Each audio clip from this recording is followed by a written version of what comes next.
Okay. Oh, I guess I don't need to turn this on. Well, there are fairly immediate applications that are in development at the moment. It's such as Patrick pointed out and as Anna noted, this is such a fundamental aspect of how our cells deal with getting oxygen and then adapting to its use that one could almost imagine the applications will be, I don't want to say endless, but very, very wide. The very first applications that appear to be coming close to clinical use, in fact, one was just approved in China, is the use of increased HIF expression to treat anemia. And the idea there is that as HIF goes up, not only does that increase the level of erythropoietin production, which of course stimulates red blood cells, but HIF also controls iron metabolism.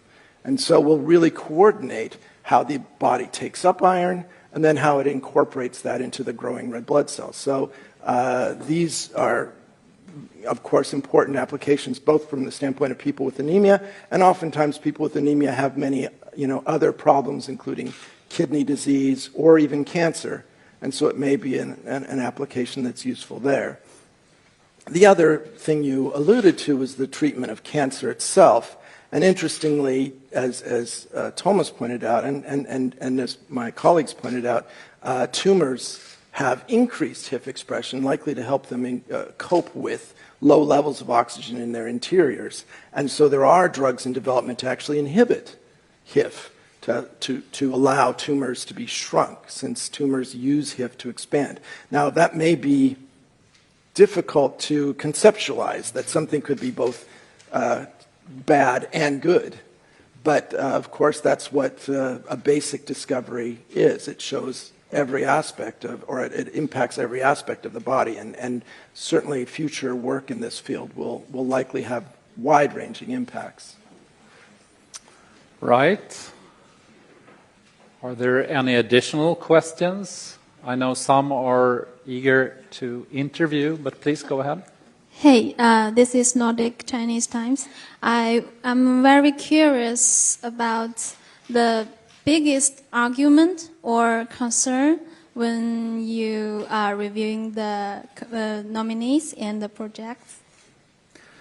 Okay, maybe I could briefly answer that. It actually relates to Alfred Nobel himself and what he wrote in his will, and what really constitutes the basics of our rules, regulation, and statutes. And that is to give the prize for a discovery in physiology or medicine.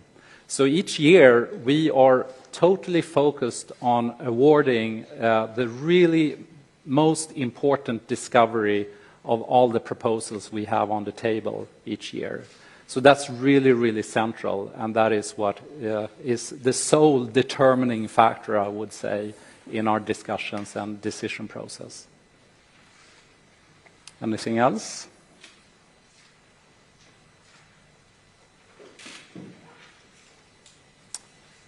One more here. Maybe you can take the microphone. Fred from China Xinhua News Agency. Just want to confirm very quickly, the prize amount for this year's prize is also 9 million Swedish crown, right? I didn't get it. The prize amount this year is also 9 million Swedish crown, right? The prize amount. It will be 9 million and Swedish equally kroner. divided between the three. And that will be equally divided between the Thank you. 3 recipients, yes.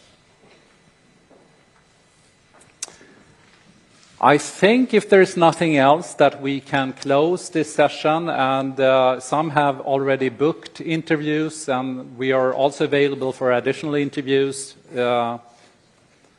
for anyone who is interested in that. So thank you so much for coming here today. Thank you.